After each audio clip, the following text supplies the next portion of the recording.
যাচ্ছেন। যদি যার যা খুশি সেটাই করার নাম যদি স্বাধীনতা হয়, তাহলে আপনি আপনার বাচ্চার স্বাধীনতার উপরে হস্তক্ষেপ করছেন। এটার নাম কি স্বাধীনতা? না। সুন্দর সুষ্ঠু সমাজ গড়ে উঠবে, মিলেমিশে থাকবো, যেখানে বন্দানি মিয়া বলছেন আমাদের ছোট গায়ে ছোট ছোট ঘর থাকি, সেটা সবই মিলে নাহি কেউ পর, পাড়ার সকল ছেলে মোরা ভাই ভাই একসাথে খেলি আর পাঠশালায় যায়, হিংসা ও মারামারি কভু নাই করি, পিতা মাতা গুরুজন সদা মোরা ধরি। এর নাম হচ্ছে স্বাধীনতা। কোন দেশেতে তরুণতা সকল দেশের চাইতে সেমন, কোন দেশেতে চলতে গেলে চলতে হইলে দৌড়বা কবল, কোথায় ফলে সোনার ফসল সোনার কবল ফোটে রে, সেই আমাদের বাংলাদেশ, আমাদেরই বাংলাদেশ। আমার ফসল তার অধিকার আমার থাকবে, এর নাম স্বাধীনতা। আমার ফসল আমি উৎপন্ন করছি, সেই ফসল আমি মেহনত করেছি, আমি বিক্রি করব ন্যায্য মূল্যে, তার নাম স্বাধীনতা। শরীয়তের মাপকাঠিও এটাই। আপনার ফসল আপনি ফসলকে জমা রেখে দিচ্ছেন, বছরের পর বছর জমা রাখছেন, আপনার প্রতিবেশী না খেয়ে মারা যাচ্ছে, আপনার গ্রামের লোক না খেয়ে মারা যাচ্ছে, আপনি গোদামজাত করছেন, যেখানে যাচ্ছেন সেখানে একটা করে ফ্ল্যাট কিনছেন, যেখানে যাচ্ছেন সেখানে সোনার বাট কিনছেন। নাম বললে আপনারা সকলেই বুঝতে পারছেন তার জন্য বলছি, তাই না? আর গরিব দিন দিন গরিব হচ্ছে, দুস্থ দিন দিন দুস্থ হচ্ছে, অভাবে দিন দিন অভাবে মরছে। যার পেটে ভাত নাই 20 বছর আগে আজ সে না খেয়ে মরছে, যার পরনে বস্ত্র নাই আজ সে বিবস্ত্র, আর যার ছিল সে আজ ধনী, আগেও ছিল আজও আছে। যে অত্যাচার করতো সে আগেও অত্যাচার করছে, আজও অত্যাচার করছে। এইগুলোর নাম স্বাধীনতা নয়, বরং অত্যাচারকে রুখে সুষ্ঠু সমাজ গড়ে তোলার নাম হচ্ছে স্বাধীনতা। ছিল মোর 2 বিঘে বই, বাকি সবই গেছে ঋণে, বুঝেছে উপেন এই জমি লইব কিনে। ওই কবিতাতে আছে, এ জগতে হাই সেই বেশি চায়, আছে যার ভুড়ি ভুড়ি, রাজার হস্ত করে সমস্ত কালের ঘন্টুরি। এটা যেন না হয় তার জন্য ছিল স্বাধীনতা। নীল চাষিরা নীল চাষ করবে, ন্যায্য মূল্যে তার পারিশ্রমিক পাবে, সেই ন্যায্য মূল্যটা যখন পাচ্ছিল না তার জন্য তারা স্বাধীনতা চেয়েছিল। স্বাধীনতার মানে এটা নয় যে আপনার টাকা আছে বলে আপনি গরিবের গলায় পা দিয়ে, গরিবের পিঠে পা রেখে রেখে আপনি 2 তলা বাড়ি করেছেন, আপনার সিঁড়ি গরিবের মাথা হবে, এর নাম স্বাধীনতা নয়।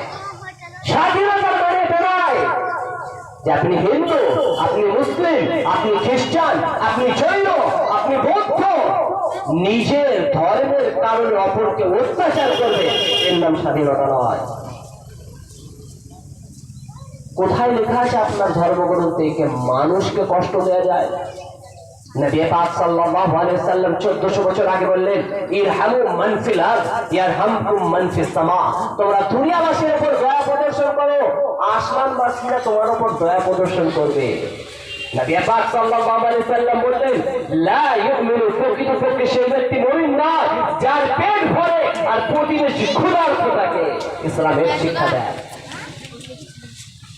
1300 বছর পরে একজন বিখ্যাত মনীষী, স্বাধীনতা সংগ্রামী, বাংলা গৌরব, যিনি একটা কথা বললেন, শিকাগো সম্মেলনে বাংলা জাতিগত ভারতবর্ষের নামকে গোটা বিশ্বের বাজারে এক ভাষণে চিনিয়ে দিলেন যে আমি বাঙালি, আমি ভারতীয়। ঐতিহাসিকরা লিখছেন যে অত্যাচারী ইংরেজদের বিরুদ্ধে যখন মুখ খুলতে গিয়ে আচ্ছা আচ্ছা মানুষ নিজের জবান বন্দী করছিল, অত্যাচারের বিরুদ্ধে কথা বলছিল না, সেই সময় সেই বাঙালি বক্তব্য দিয়ে বলেছিলেন, তার একটা উক্তি, জীবে প্রেম করে যেই জন সেই জন সেবিছে ঈশ্বর। কে বলেছিলেন? স্বামী বিবেকানন্দ। কোথায় তার কথাটা? গরুকে হত্যা করলে আপনার কষ্ট হয়, মানুষ হত্যা হলে কোনো কষ্ট হয় না। আপনি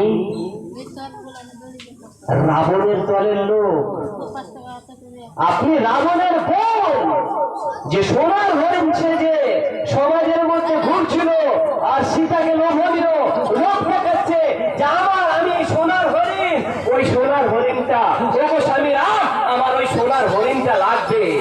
আপনি সমাজের দরিদ্র শ্রেণীর মূর্খ ভারতীয়রা যারা লেখাপড়া জানে না তাদেরকে আপনি বোঝাতে চাইছেন যে হিন্দুস্তান হিন্দু রাষ্ট্র বনেগা।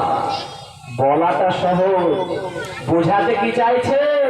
সোনার হরিণ সাজিয়ে মানুষকে মানবতা থেকে দূর করছেন, সোনার হরিণ সাজিয়ে মানুষকে পোড়াম থেকে দূর করছেন, সোনার হরিণ সাজিয়ে আপনি মানুষের সাথে মানুষের ভ্রাতৃত্বের বন্ধনকে দূর করছেন।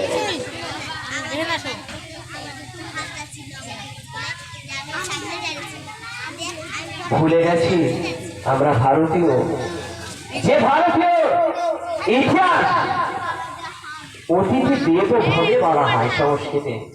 অতিথি মেহমান খুব প্রিয়। যদি মেহমান কারোর কাছে প্রিয় হয় তাহলে যে দেশের বাসিন্দারা তারা অন্য দেশের হয় কি করে? এর জন্য কি হাজার হাজার মানুষ